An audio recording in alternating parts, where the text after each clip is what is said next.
Hello, welcome to our presentation. We are bringing to you a study on interactive storytelling, user agency, and emerging gender narrative in the web space. Interactive storytelling has become a potent tool in the rapidly changing world of digital media, redefining identity representation, narrative structure, and audience interaction. We could comfortably say that social media's rise has revolutionized technology-mediated communication. This it does by enabling user-initiated content production. It also enables information navigation as well as online networking, thereby giving users authority over the communication process. That, we could say, defines interactive storytelling. Stories are being told and experienced differently thanks to digital platforms. These platforms give underrepresented voices a chance to question established conventions and develop fresh gender narrative. Interactive media encourages democratized representation and decentralizes authorship by letting users shape narrative, characters, and outcome. Based on all this study examines how gender narratives, user agency, and interactive storytelling intersect online. It examines how digital platforms both facilitate and alter gender representation through immersive and participatory content. It goes further to investigate how gender narratives are shaped by interactive storytelling and further examines how user agency affects gender identity-related character and story development. Adopting the Honest Bunch podcast as a case study. We'll look at interactive storytelling. Interactive narratives are those in which a viewer or audience as a whole can intervene to change the plot, the pacing, the resolution. Alternatively, you could say interactive narrative could be described as an evolution of linear stories that allow user intervention. It's as well as describing it as a new media endeavor which aims at developing technology and contents for a new kind of narrative experience, one in which a story's unfolding can be influenced by its audience. This study leans on the related theories of mediamorphosis and objectification, specifically female objectification. Roger Fidler propounded the mediamorphosis theory, which describes how audience behavior, cultural changes, and technology advancements interact to change communication media. Fidler defined mediamorphosis as the transformation of communication media usually brought about by the complex interplay of perceived needs, competitive and political pressures, as well as social and technological innovation. In this regard, we could say that the Honest Bunch, which is our case study for this paper, could be viewed as a response to perceived demands. Since human preferences are known to change over time, storytelling is recognized as having embraced technological advancement, adjusted to shifting trends, and followed the audience to their favorite location, which is the virtual space, in order to remain relevant. A comprehensive approach to researching technical changes in relation to communication media is what Fidler's mediamorphosis has provided. It insists that instead of looking at each type of communication independently, it rather projects that it should be viewed as a collective, as a wholesome framework for comprehensive examination, not as different components, but as interconnected system. Fidler claims that three ideas serve as the foundation for the mediamorphosis principle, and the three are coevolution, convergence, and complexity.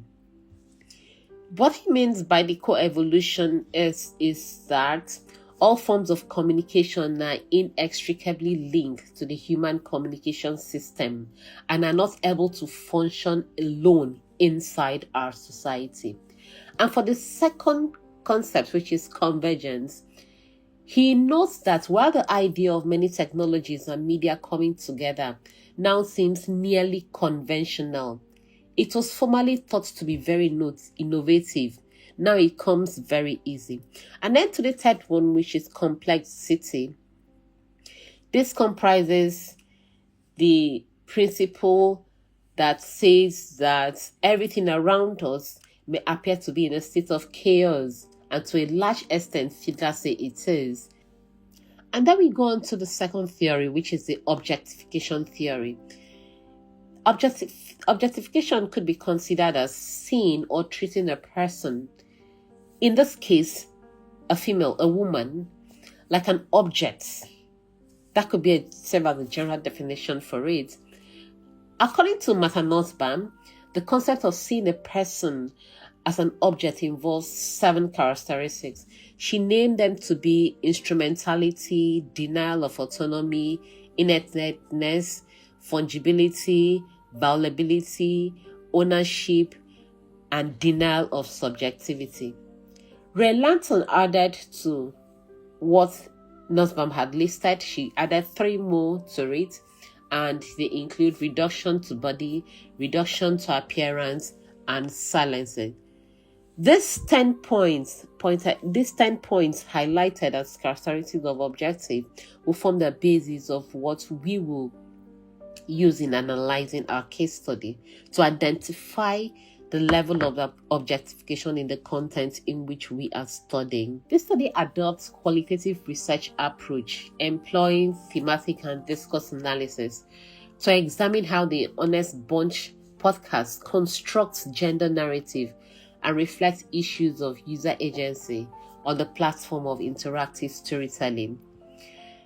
Purposive sampling method was used to select 7 episodes of the podcast, premiered between 2023 and 2024.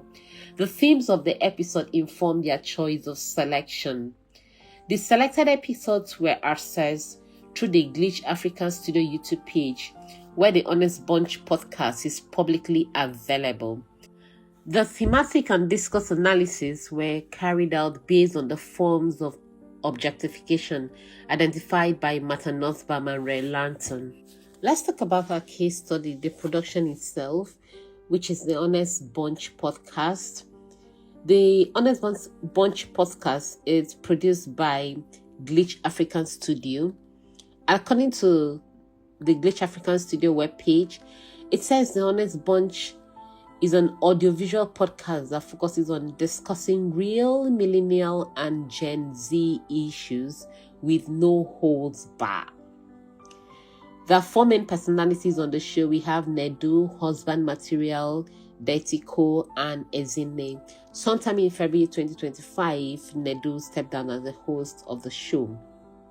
The cast members bring their unique individual personalities and wits to the show, and occasionally a guest is brought on to share opinion on topics tailored to their experiences, their interests, or personality.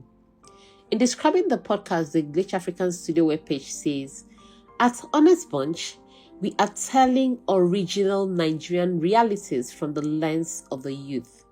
The show is stupendously funny, inconceivable, revealing, and somewhat shocking, yet unequivocally informative."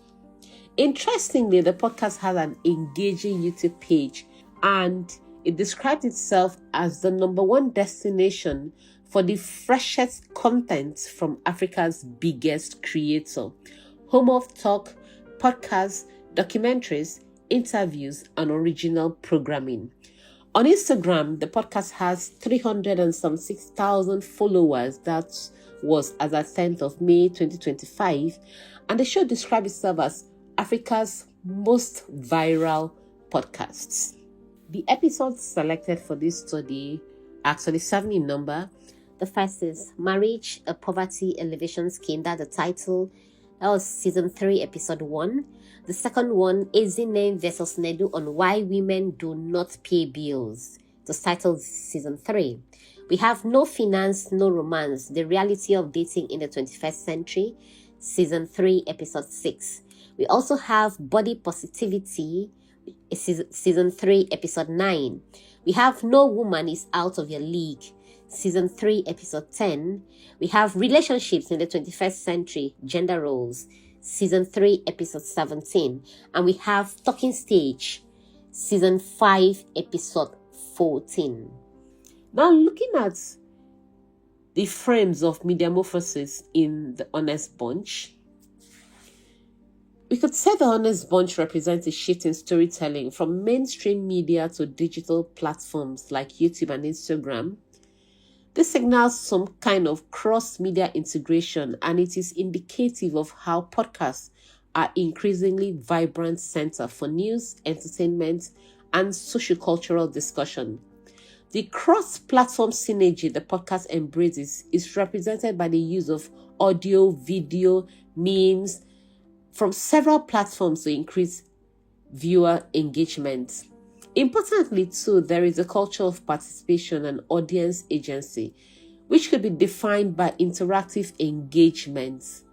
Interactive engagement here refers to how the podcast uses social media polls, live chats, and comment sections to let users shape stories and affect subjects.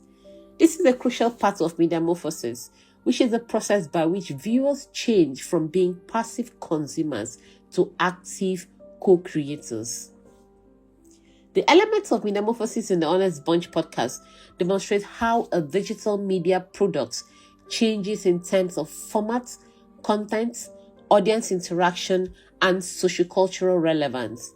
In Nigeria's rapidly changing digital environment, it addresses moral dilemmas about sensationalism, representation, and media accountability, even as it welcomes innovation and interaction. We have also gone ahead to look at gender narrative in the Honey Bunch space.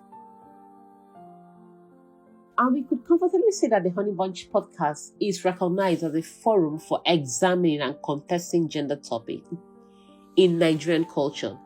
The podcast explores issues like marital dynamics, financial independence, and gender roles through open dialogue, frequently igniting broad public debates.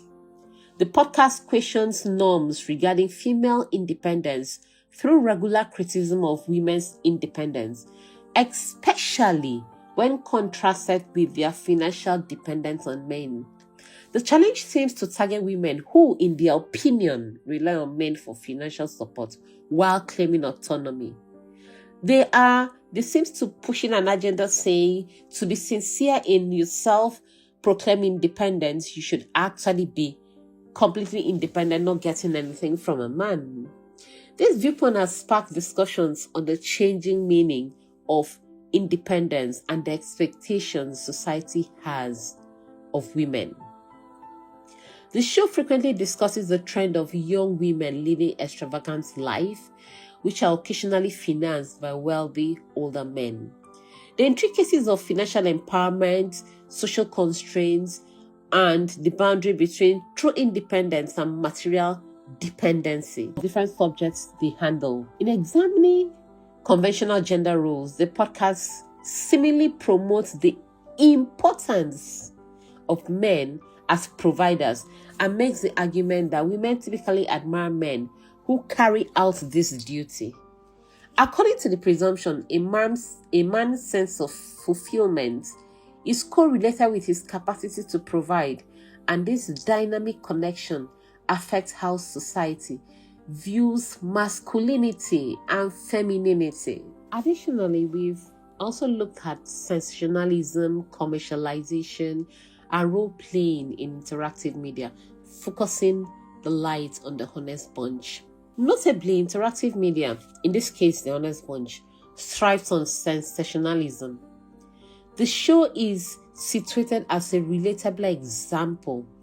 We could point out episodes like the titled Marriage, a Poverty Alleviation Scheme, No Finance, No Romance, The Reality of Dating in the 21st Century, Relationships in the 21st Century, Gender Roles, and Talking Stage.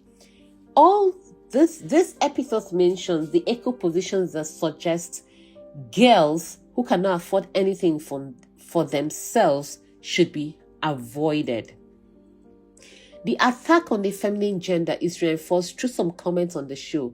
For instance, in season 6, episode 9, titled From Street to Stability, the featured guest, a popular social media content creator, emphasized that there is no need to marry a girl who is not making money.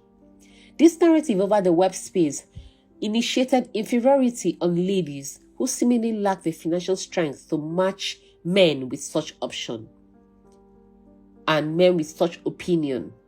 Another interesting instance is where a guest on the episode titled Talking Stage invited men who can give her money to go through her likes. This prompted counter-narrative from the male on the show who insisted that a lady must be financially stable for them to be in a relationship with. In a twist, a contrary view emerged in an episode titled Helping the Government by Marrying Poor Women, a Bold Perspective. The guest on the show, who happens to be the first ever Mr. Nigeria supranational, argued that marrying a poor woman is a win to the man, the government, and the woman because the act is one of alleviating a woman from poverty, thereby reducing expectations from government. He labeled rich women as liabilities and further claimed that poor women are more fertile, good in bed, very good cook, and can fortify the man in prayer. He further remarked, "Poor girls turn me on." Let's just quote him. "Poor girls turn me on. The poorer the girl, the more attracted I am to her." His assertion attracted traffic, which in turn generated revenue for the producers of The Honest Bunch. But surprisingly, following the backlash he received via social media, he came out to say, and I quote, "It's against my character to say such a thing because poor girls don't turn me on.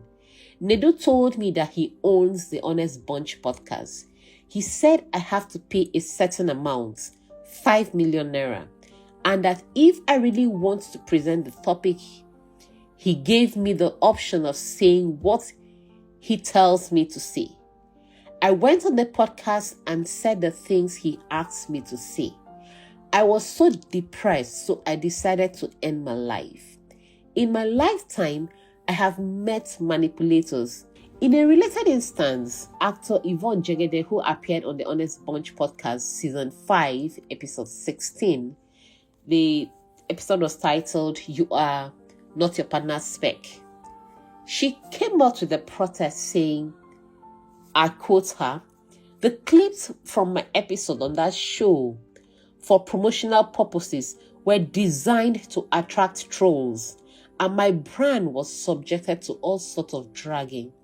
While this was happening, Nedu, who was in my WhatsApp messaging asking me out, was simultaneously posting materials that further fueled the negative attacks on me." She goes further to describe Nedu as a toxic man. The question here is, could it be that the producers of the podcast intentionally select guests that will make controversial, sensational statements that will spark off social media reactions, thereby creating ways for broader interactive content? This seems evident in the speed with which bloggers, content creators, and other social media users jump on controversial issues by designing comic names, twisting the voices, animating the characters, and creating reactionary videos from it. So it becomes a situation where comments drive such program, not minding the emotional damages caused by statements from the actors who might be acting a script imposed by the producer or presenter just to drive traffic.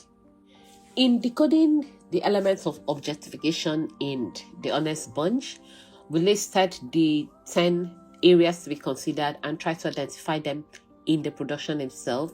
The first one is instrumentality. And we found out that The Honest Bunch, in several instances, promotes the positioning of women as instruments created and designed for the satisfaction of men. An instance could be drawn from talking stage where the woman is positioned to satisfy men with statements such as far as the man gives money, he can go through my legs. He can go anywhere. And in the episode of Why Women Do Not Pay Bills, the implicit message is that men are not wired to be with only one woman, since they are doing the spending. This suggests that by spending money on women, the man is automatically guaranteed rights over the woman who should serve him, thereby defining the woman as an instrument for the sexual satisfaction of a sponsor, which in this case is a man. This is also promoted, the idea of instrumentality is also promoted in the episode that says no woman is out of your league, where it is proposed that once a man makes money, women will come to him to satisfy him. The next element we are looking at is that of denial of autonomy. In the episode that says relationship in the 21st century, gender roles, the message sent out there characterizes women as lacking in autonomy and self-determination. It suggests that women should stick to being feminine and not try to abdicate the role of men. By being feminine here, it implies that women should act feeble and allow men to be in charge. They should stick to roles like cooking while the man provides, because a man can only be respected when he provides. That's the assumption built by the show. Whereas, and then he went ahead to say that it's only dogs and women that can be loved unconditionally. We find this somewhat interesting that a woman can be qualified in the same line with a dog, using the same tenses as a dog. This kind of proposes that women lack autonomy. This stance also seems to align with the assertion that men are drawn to women of childish body and mind because there is something less disturbing about the vulnerability and helplessness of a small child, and something truly disturbing about the body and mind of a matured woman. Also, the body positivity episode signals some denial of autonomy as well. While it's commendable that the show questions the media promotion of slim status as ideal and the qualifying of some model as plus size instead of just model, it suggested that fat people should not shame others for calling them fat because they are fat. This seems to breed the concern of defining people by their bodily characteristics. It elicits concerns on why a person cannot be considered a human being for the sake of humanity without assigning characteristics to their bodily feature. The next element is that of inertness, and this is noticeable in the episode study, particularly with the promotion of ideas such as Nigerian girls only date men for money. That was a remark made on the show, and then we have another remark like, no girl in Nigeria dates for love, as they only look for men that can help them climb the social status. The podcast questions women's agency and competency in engaging in meaningful activities. One of the podcast hosts, Nedu to be precise, also proudly remarked that the show has helped a good number of females get men, just as it has helped link women with rich men. In the episode titled Marriage, a Poverty Elevation Scheme, this element is also reinforced with comments like, nobody marries for love, but for the material gain they stand to benefit. The next element considered is that of fungibility. The honest bunch creates substitute between women and dog. This is reinforced with statements like, it is only dogs and women that can be loved unconditionally. This places a woman's worth as equivalent to an object because objects are not expected to engage in any meaningful activity, but only serve the purpose for which they are acquired. Similarly, dogs are meant to serve man based on the purpose for which they are acquired, and the expectations from them are built around that purpose.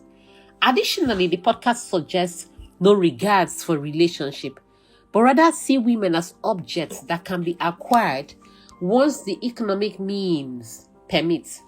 This is reinforcing no woman is out of your league. It also reinforced in the episode of relationship in the 21st century, gender roles, as well as in no finance, no romance, the reality of dating in the 21st century. The valuability element is promoted through impressions like women putting a lot in staying beautiful, and so men need to pay women for being beautiful. This is the main idea promoted in the episode titled Talking Stage. This stance is also promoted through the broadcast remark about connecting women to generous men who have sexual interest in them. This supposes that every woman is programmed to offer sexual satisfaction, and this can be activated through incentives. So all that needs to be done is offer some cash incentive. For the element of ownership, it's directly implied in the show, specifically in the episode titled Talking Stage, Relationship in the 21st Century, Gender Roles, and No Finance, No Romance. The reality of dating in the 21st century, in the reality of dating in the 21st century, it implied that marrying a woman translates to acquiring a property that should serve the man. It creates the impression that as long as the man is able to provide, he is in a position to be served. Though some of the females on the show argued against insisting the woman does the cooking, as cooking is a survival skill, there is an insistence that a man cannot toil all day and still enter the kitchen to cook when he has a woman. For the element of denial of subjectivity, the show promotes the dismissal of women's experience and feeling, as well as their right to seek comfort, as it projects that women are indebted to men who have offered money, and means of reciprocating could be the woman's body. This is implied in Talking Stage, Marriage, a Poverty Elevation Scheme. It's implied in Relationship in the 21st Century, Gender Roles, and No Finance, No Romance, the reality of dating in the 21st century. The podcast also suggests that women need not rely on their personal preference, but their choices should be informed by what the man has to offer. And when they are not swayed by what the man has to offer, the woman is considered a prize to be won. The next is the reduction to body. Here, remarks on the podcast suggest contribution to the objectification of women through prioritizing sexualized, commodifying, and stereotypical discourses.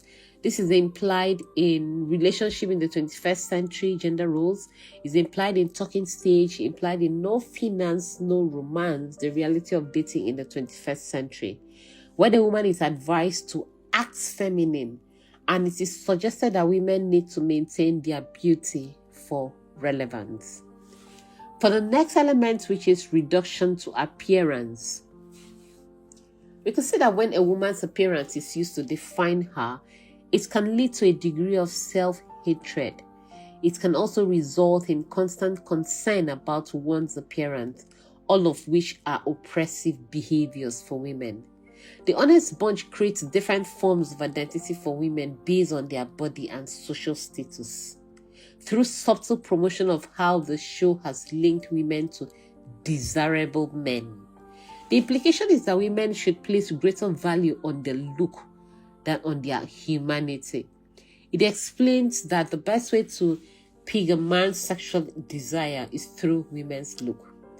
For the last element, silencing, we could say that the Honest Bunch is an example of a viewpoint that seems to imply that men have the absolute right to make decisions for women because they are unable to express their own desires. The discourse presumes that women cannot represent themselves and that monetary gain is all that is required to activate their sexual function. The wholesome discourse on objectification in the 7 performances under study essentially consists of viewing women as objects devoid of self-will. And if it was otherwise, women ought to be acknowledged as having the ability to make well-intentioned decisions and expressing them when necessary. With this analysis, we'd like to conclude, and we would submit that an individual could be objectified, since objectification is reducing a fully realized person to a sexual object. Despite this possible scope, studies have indicated that some categories of people bear a disproportionate amount of the burden of objectification. In particular, women are more likely than men to be objectified.